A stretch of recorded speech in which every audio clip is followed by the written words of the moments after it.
favor, abra comigo a sua Bíblia em Atos capítulo 1. Então nós vamos nesse momento, nós vamos seguir então com a nossa apostila e com a graça de Deus finalizaremos o conteúdo do curso de plantio de igrejas após o intervalo, após as 10 horas ou 10h15. Muito bem, vamos ler então, vamos ler Atos capítulo 1, versículos 6 a 8. Atos 1, versículos 6, 7 e 8. Então os que estavam reunidos lhe perguntaram: Senhor, será este o tempo em que restaures o reino a Israel? E respondeu-lhes: Não vos compete conhecer tempos ou épocas que o Pai reservou para a sua exclusiva autoridade. Versículo 8, todos juntos? Mas recebereis poder ao descer sobre vós o Espírito Santo, e sereis minhas testemunhas, tanto em Jerusalém, como em toda a Judéia e Samaria, e até os confins da terra. Agora pule comigo aqui para o capítulo 2. Capítulo 2, ao cumprir-se o dia de Pentecostes, estavam todos reunidos no mesmo lugar. E de repente veio do céu um som como de um vento impetuoso, e encheu toda a casa onde estavam assentados. E apareceram distribuídas entre eles línguas como de fogo, e pousou uma sobre cada um deles. Versículo 4, todos juntos? Todos ficaram cheios do Espírito Santo, e passaram a falar em outras línguas, segundo o Espírito lhes concedia que falassem. Então podem sentar nesse momento e mantenham suas Bíblias abertas comigo, por favor, nesse texto. E eu gostaria de gastar esses 20 minutos até o intervalo falando com vocês que há uma clara e evidente ligação entre avivamentos e movimentos de plantio e crescimento de igreja. Há uma clara ligação entre avivamentos e movimentos de plantio e de expansão de igreja. E nós vamos aí fazer um pouquinho de teologia bíblica com vocês nesses 20 minutos sobre este assunto.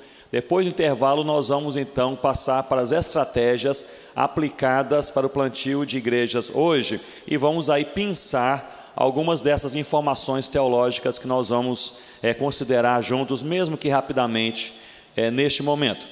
Primeiro vamos fazer essa breve análise textual. Então Atos capítulo 1, versículos 6 a 8 que nós lemos. Notem que os discípulos, eles estavam conversando com o Senhor Jesus. Esta versão no livro de Atos do último diálogo dos discípulos com o Senhor Jesus, e eles fazem uma pergunta, e essa pergunta foi registrada no versículo 6 da seguinte forma. Notem quais são os elementos da pergunta. Então os que estavam reunidos ao redor de Jesus lhe perguntaram: Senhor, será este o tempo? A pergunta é feita sobre o tempo, é uma pergunta puramente cronológica. A expressão grega para tempo aqui, aliás, é chronos, de onde nós temos cronos, ou cronologia. Aqui é a medição do tempo. A pergunta aqui, ela é tão cronológica que nós poderíamos dizer que seria o equivalente aos discípulos eles pegarem um calendário e apresentarem para Jesus falando: Senhor, mostre aqui qual é o dia, mês e ano em que o Senhor há de voltar, ou nessa perspectiva não apenas ligada à parousia, à volta do Senhor Jesus, mas nessa perspectiva ligada mais ao final dos tempos, a conclusão da vontade de Deus na expansão do seu reino. Alguns pensavam nessa reforma a partir do reino de Deus, uma reforma mais política, outros pensavam mais espiritual, outros ligavam já à segunda vinda do Senhor Jesus, cumprindo as suas promessas, mas enfim, a pergunta era cronológica. No versículo 7 nós lemos assim: respondeu-lhes, Jesus respondeu: não vos compete. E a ideia aqui é de competência, daquilo que pertence ou deveria pertencer ou gerar neles algum tipo de preocupação. Eles estavam perguntando sobre algo que Jesus começa a falar: este assunto não deveria ser o assunto centrado nas suas mentes e corações, levantando tais perguntas. Não vos compete, Jesus disse, conhecer, o que ele responde? Tempos ou épocas. Agora notem bem, vamos aqui fazer uma rápida exegese juntos? Olhem bem para mim e pensem comigo. A pergunta, ela é feita a partir de uma palavra específica que é cronos. Qual será o tempo, qual será o dia, mês e ano em que as coisas que o Senhor tem falado vão acontecer? Seria natural que Jesus respondesse esta pergunta utilizando o mesmo termo. Aliás, que o texto utilizasse o mesmo termo, que seria então aí a terminologia ou a palavra cronos. Jesus poderia falar assim: não vos compete conhecer tempos ou épocas. E tempos ou épocas poderia ser uma tradução de cronos. Com isso, Jesus estaria dizendo: não vos compete conhecer nenhum dia, nenhum mês, nenhum ano em que essas coisas vão acontecer. Então fechem os calendários, não pensem em datas, não pensem em cronologia, isso não é da competência de vocês. Seria a resposta mais esperada.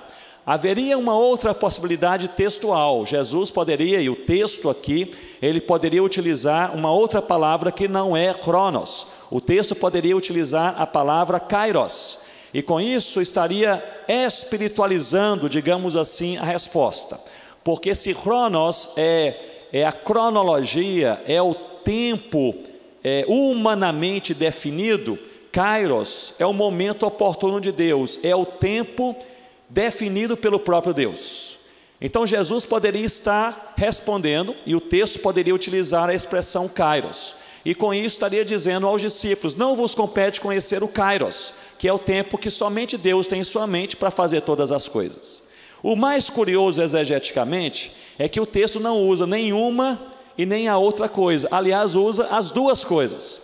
Porque a tradução de tempos ou épocas aqui é chronos, kairos. Ou seja, não vos compete conhecer nem o chronos, o tempo humano, e nem o kairos, o tempo divino. Isso salta aos olhos. Que resposta estranha. Os discípulos estavam fazendo uma pergunta cronológica, a resposta é: não vos compete conhecer nem a cronologia e nem o momento oportuno de Deus. É como se Jesus estivesse dizendo: vocês não entenderam nada, vocês estão fazendo perguntas sobre tempo, e o que eu tenho ensinado para vocês, a minha ênfase de ensino nesses 3 anos não tem nada a ver com o tempo, o assunto é outro, o tema é outro.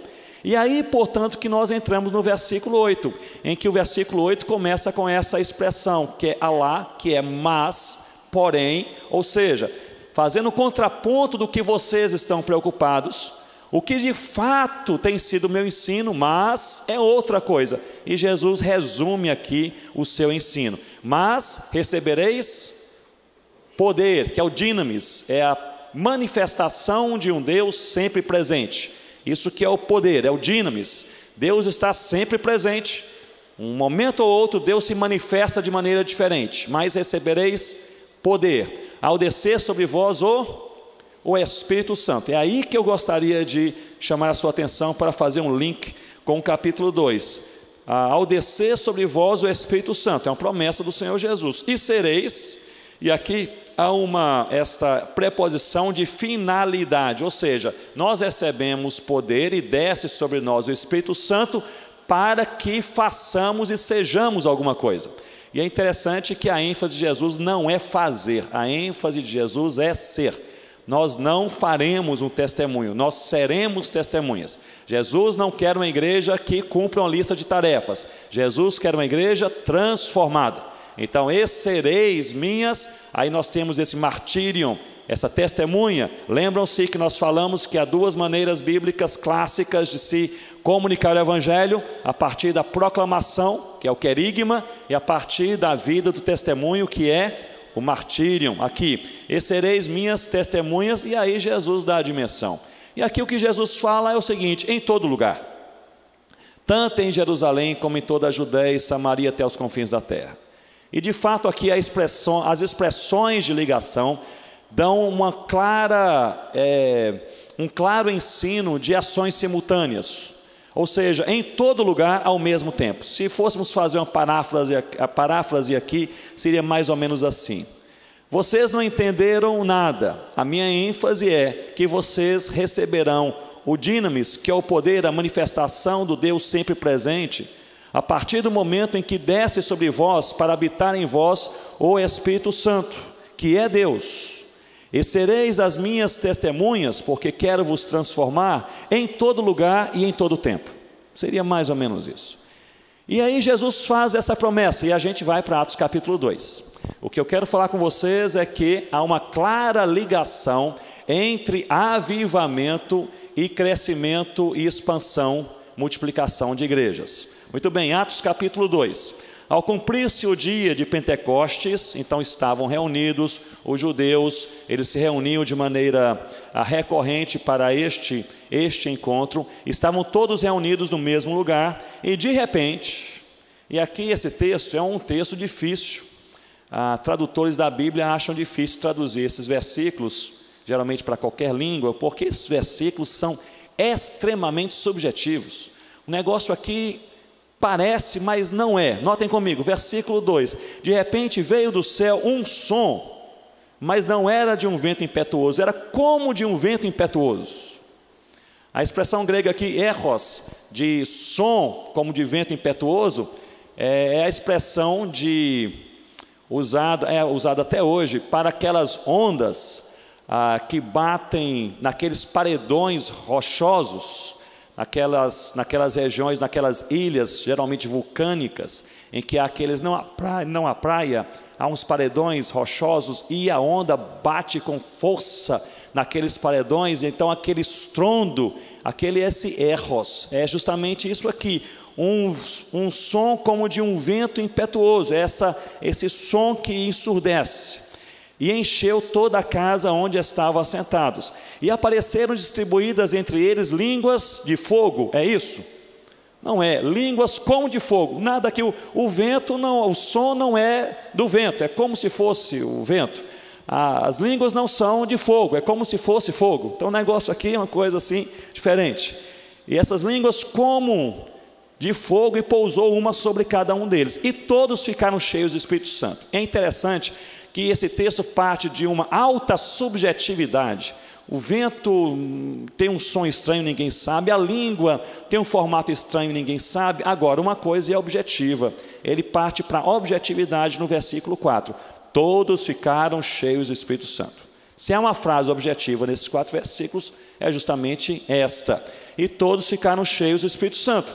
E passaram a falar em outras línguas, heterais, glossais, aí há outras línguas, glossais de glossê, de língua. Línguas aqui não são línguas angelicais ou outras línguas não humanas. Na verdade, línguas aqui, glossê, de glossais, são idiomas. E fica isso bem claro porque logo depois, quando diz que eles falavam em suas próprias línguas, a expressão é idiadialectos. Então muda de glossê, línguas, para dialectos, para dialetos. Então, quer dizer que dessas 14 línguas aqui presentes, e diz aqui, e passaram a falar em outras línguas, segundo o Espírito lhes concedia que falassem. Eles começaram a falar em outras línguas. Pedro aqui, ele logo começa, depois nós temos o dom de línguas. Pedro depois aqui faz um discurso, e aqui diz o texto que eles também ouvem seus próprios idiomas. Aqui, dialectos, em seus próprios idiomas. Parece que o milagre aqui não foi realizado na língua ou na boca de quem falava, mas no ouvido de quem ouvia. Parece, essa é a impressão que o texto dá, que o que foi falado, as pessoas falavam de maneira que cada um ouvia na sua própria língua. Então, nesse momento aqui, ocorre esta ação empossadora do Espírito Santo, que toma posse da igreja de uma maneira mais profunda, empodera a igreja com o poder de Deus e gera um milagre comunicacional. Porque aqui o tipo de língua, em quais línguas, se o milagre era na boca ou no ouvido, etc., isso é de menor importância. O mais importante é que o primeiro milagre ocorrido na igreja do Senhor Jesus, com a descida permanente do Espírito Santo, foi um milagre ligado à comunicação e à comunicação do Evangelho. E o que acontece? O resultado que acontece é que a igreja passa de 120 pessoas para 3.000 pessoas convertidas, não é isso? Então notem bem que há uma clara ligação entre avivamentos e plantio de igreja, crescimento de igreja e expansão do reino de Deus. Eu gostaria apenas de mostrar ou apenas mencionar para vocês um pouco sobre isso ao longo da história também. Se quiserem, vocês anotam só as datas, depois na gravação, se vocês precisarem, vocês têm o texto aí mais completo. Há uma forte conexão entre avivamentos e a expansão do reino. A partir de 1730, John Wesley, fruto de um avivamento, Wesley ele começa a pregar o evangelho, e ele começa a pregar 3 a 4 sermões por dia durante 50 anos, e ao longo da sua vida, do seu ministério, John Wesley prega mais de 40 mil sermões, levando centenas de milhares de pessoas ao Senhor Jesus. Então, fruto de um avivamento, Deus levanta homens que pregam o evangelho de maneira mais intensa, mais apaixonada, mais ampla, e milhares de pessoas começam então a se converter, e fruto desse avivamento, muitas pessoas são chamadas ao ministério, enviadas como missionários, igrejas são plantadas. 1727, ocorre um avivamento na igreja moraviana. No dia 13 de agosto de 1727, os crentes estavam reunidos, e aí eles oram ao Senhor dizendo: nós queremos servir ao Cordeiro Jesus. E aí Deus toma aquela igreja moraviana pequena em Herrnhut, a partir da presença de alguns líderes, dentre eles o conde Nicholas von Zinzendorf, que depois começa a assumir algumas áreas das missões dessa igreja. E essa igreja pobre, essa igreja refugiada, essa igreja deslocada da sua região, ela então é tomada por Deus por esse sentimento de espiritualidade, e este avivamento gera uma obra missionária poderosíssima. Essa igreja iria durante 100 anos orar pela obra missionária de maneira ininterrupta, literalmente. Eles criaram essa chamada relógio, como é o nome? Alguma coisa assim em que 24 horas por dia tem alguém na igreja orando pela obra missionária. E eles então fizeram isso durante 2 gerações, 100 anos. E eles então enviaram mais de 3 mil missionários durante esses 100 anos. A igreja brasileira inteira, denominações, agências, etc., nós não temos possivelmente mais do que 3.600 missionários transculturais brasileiros. A igreja moraviana enviou praticamente o mesmo tanto, talvez até um pouco mais, do que toda a igreja brasileira ainda no século XVIII, início então do século XIX. Em 1784, William Carey, fruto de um avivamento, este homem ele lê uma biografia, e a biografia é de David Brainerd, e ele é tomado por Deus, e ele está num momento, em um movimento de avivamento espiritual. As pessoas têm sede de Deus de maneira diferente, porque esta é uma marca dos avivamentos espirituais. Há uma sede diferente de Deus, da palavra de Deus, da oração a Deus, da comunhão com os irmãos e da pregação do evangelho. Ele lê essa biografia do David Brainerd, e ele então sente-se liderado, direcionado por Deus para ir para a Índia, e lá ele vai, ele percorre diversos lugares. Ao fim da sua vida, este homem, ele traduz a Bíblia para mais de 20 línguas. Hoje, com toda a tecnologia, se alguém falar alguma coisa parecida, vai pensar que é uma enganação. Mas as Bíblias, as línguas para as quais ele traduziu, essas Bíblias traduzidas, muitas são usadas até o dia de hoje, são as melhores versões. Mas isso aqui logo no final do século XVIII, fruto de um avivamento. Em 1806, Adoniran Judson, fruto de um avivamento, ele é tomado por Deus, ele vai para a Birmânia, primeiro missionário que chega naquela região, prega o evangelho, é torturado, perde esposa, perde os filhos, a casa é queimada, ele prega a palavra, Deus o ajuda a perseverar. Ele, depois de 18 anos, sendo que dos 18 anos, ele enfrentou uma depressão que ele chama de angústia que não angústia que não cessa, durante 10 anos. Durante 18 anos ele perseverou e deixou a Birmânia com 63 igrejas plantadas e mais de 200 líderes nativos bem treinados na palavra de Deus. E essa igreja da Birmânia começa a expandir na sua micro-região o evangelho. Em 1882, Moody, ele prega na Universidade de Cambridge, e Deus levanta muitas pessoas, mas Deus levanta em Cambridge 7 homens. Ficaram conhecidos como os 7 de Cambridge. Não sei quem já leu a história dos 7 de Cambridge, mas um desses 7 é o Charles Studd, que é um homem, é um inglês, usado por Deus, riquíssimo. Ele era um esportista famoso assim, Neymar da vida no Brasil, era ele na Inglaterra com cricket. Ele era quase que um herói nacional, era um esportista conhecidíssimo, de uma família riquíssima, e ele tinha uma fortuna. E Deus toca no coração dele, ele diz: eu quero gastar minha vida para falar do Senhor Jesus, no lugar que Jesus é desconhecido. Naquela época era a África, e ele pensou: eu vou para a África. Ele faz um cheque da fortuna inteira, entrega para a obra missionária. Ele lá casado com a Priscila, deixa a esposa para trás para organizar a missão que ele começa, e ele vai sozinho lá para a África e começa a trabalhar. Ao longo da sua vida, ele passa e prega o evangelho em 17 países africanos para mais de 1 milhão de pessoas, face a face, sozinho, sem microfone. 1 milhão de pessoas. Ele é o fundador da WEC International, que é a missão também com a qual nós trabalhamos, e houve aí o centenário, comemoração do centenário da WEC, aí no ano passado, e foi na Coreia do Sul, no encontro da liderança, e nós estávamos presentes. Tivemos aí o privilégio de receber lá o pastor de uma das igrejas no Congo, de uma das igrejas, uma das denominações, igrejas plantadas que viraram denominações, plantadas por Charles Studd há 100 anos atrás, e só essa igreja levou um vídeo da igreja comemorando o centenário da igreja. Também centenário da missão, centenário da igreja, que a igreja começou aquele processo, é uma das primeiras igrejas que ele plantou. Só essa denominação tem mais de 100 mil membros, mais de 100 mil crentes no Senhor Jesus.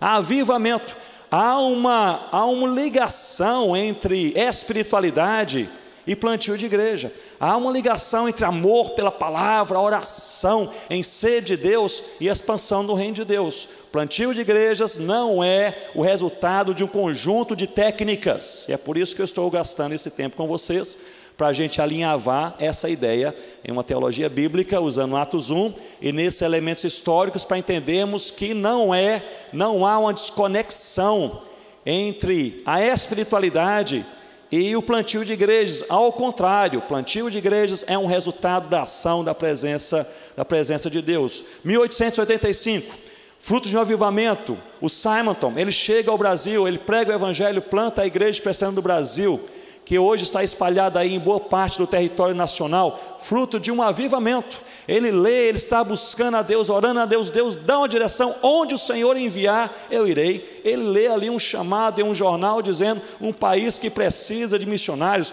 O país ali é um país idólatra, é um país violento e é um país desorganizado. É o Brasil, ali que estão falando, E ele vem para o Brasil e ele prega o evangelho, e Deus o usa poderosamente. 1950, fruto de um avivamento no Eton College, aí Deus levanta dois homens, um deles fala sobre isso, mas ele é muito humilde, não fala de si mesmo, eu vou falar dos dois, Então, na década de 50, no Eton College, há um avivamento espiritual, o povo tem uma sede diferente da palavra de Deus, e o povo começa a ler a palavra de manhã, de tarde, de noite.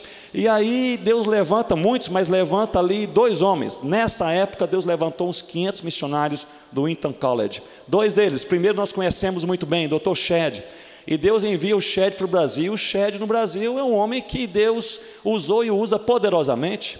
A literatura do pastor Russell Shedd, o ensino, a humildade, a vida cristã tem impactado os líderes do Brasil inteiro. E Deus levanta um outro rapaz, também jovenzinho naquela época, como o Shedd, que era justamente o Jim Elliot. E o Jim Elliot vai para trabalhar com os Auca, lá no Equador, e chega ali e forma uma equipe missionária, Asas do Socorro, trabalhando ali para alcançar aquele povo. Mas o negócio é perigoso, e os pastores e líderes querem que ele volte para a América do Norte, porque está perigoso. E ele escreve uma carta para a sua igreja, e no final ele diz assim: viva de tal forma que ao final da sua vida você não tenha mais nada a fazer para Deus a não ser morrer. e tempos depois ele morre flechado ali com seus colegas. Mas a história continua. Deus salva aquele povo por meio de uma nova equipe missionária que inclui algumas das esposas e alguns dos filhos dos missionários mortos. E aquela igreja hoje é sal da terra e luz do mundo, não apenas na própria etnia, mas em várias etnias do Equador e também fora do Equador. 1980, fruto de um avivamento, a Nigéria começa a experimentar um crescimento da igreja de maneira assim que ninguém compreende. E aí os Hausa no norte da Nigéria, que era o grupo mais resistente, e o evangelho começa a entrar. E nessas últimas décadas, centenas de igrejas são plantadas entre os Hausa no norte da Nigéria. Fruto de um avivamento, não apenas lá, mas na China. A China, na década de 50, os missionários foram retirados com a invasão comunista, e os missionários americanos até decretaram em um jornal dizendo: a igreja chinesa morreu. Havia poucos crentes, e eles eram imaturos. A igreja chinesa morreu. Não sabiam eles que décadas depois Deus iria então agora dar assim uma força, uma sede pela palavra especial na China. E agora, na década de 80, essa igreja começa não apenas a crescer e aparecer, mas se transforma em um dos movimentos missionários mais marcantes na nossa época. Eles criam um movimento chamado Back to Jerusalem, que é de volta para Jerusalém, e eles querem fazer aquele trajeto ali de volta para Jerusalém, passando por todo o mundo islâmico, e eles estão fazendo esse negócio, e eles estão pregando, muitos estão sendo presos, estão plantando igrejas fora e dentro das prisões, e o negócio está caminhando para a glória de Deus. Em Mali e na Etiópia, locais que eram historicamente fechados para o evangelho, agora sim continua fechado, mas o povo se convertendo, e centenas de igrejas aí sendo plantadas a cada ano. Na Etiópia, no ano passado, a Etiópia, um dos líderes da igreja metodista na Etiópia, chamou líderes de agências missionárias internacionais, e quando eles se reuniram com esse líder metodista africano, eles pensaram: ele quer nos pedir ajuda, que nós enviemos missionários para treinar o seu povo, para plantar a igreja, para ajudar nos seminários. E era o contrário. Ele disse: eu tenho aqui 6.000 jovens para enviar para missões transculturais, não sei como enviar, quero colocar em suas mãos para que isso possa acontecer. 6.000 jovens, estou trabalhando para que eles estejam prontos. E aí os líderes perguntaram: quanto tempo demora? Ele disse: 6 meses. E está aí tudo isso acontecendo, Deus fazendo um negócio diferente no mundo em nossos dias, e faz a partir de um momento em que Ele mesmo coloca uma sede diferente, pelo Senhor, pela vida com Deus, pela palavra de Deus no seu e no meu coração, fruto de um avivamento. O Brasil experimenta algumas coisas, que daqui a algumas décadas, imagino eu, que um bom historiador vai olhar e vai perceber que Deus fez um negócio diferente. Um desses movimentos é o CONPLEI, Conselho Nacional de Pastores e Líderes Evangélicos Indígenas. Meus irmãos, pastor Henrique aqui, o cacique e a cacica, não é cacica que manda, mas o cacique que, né? Então o Henrique e a Corina Terena, que são os líderes, dentre uma liderança maior no CONPLEI, têm presenciado e falado sobre isso. Alguns anos atrás, quem sabe 15, 20 anos atrás, difícil era fazer uma reunião de líderes, aliás, uma reunião de indígenas crentes em um só lugar, talvez ali aparecessem poucos. Hoje o CONPLEI, ele não dá conta de organizar tantos encontros que acontecem no Brasil inteiro. Só nesse ano serão, acho que 4 encontros, e muitas vezes são encontros com mais de 1.000 pessoas, 1.500 pessoas, 2.000 pessoas. Eu costumo falar isso, falei até no encontro da CEPAL, que a CEPAL, ela tem, Cassiano é o presidente da CEPAL, né? E a CEPAL é muito organizada, e a CEPAL, ela trabalha um ano inteiro para fazer um congresso assim de alta categoria no Brasil, e eles juntam lá 1.500, 1.600, eu participei de uma das versões, em que o diretor naquela época disse: Ronaldo, nós temos aqui mais de 1.600 pessoas, trabalho assim exímio, ali mais de 20 pessoas trabalhando o ano todo, etc. Nós temos um marketing, e eu pensando assim, o CONPLEI não tem marketing, não tem 20 pessoas trabalhando, coloca 2.000 índios na mata num congresso, brincando, modo de falar, né? Mas alguma coisa diferente está acontecendo, porque a população indígena é pequena, e tem ocorrido essa atração pelo Evangelho.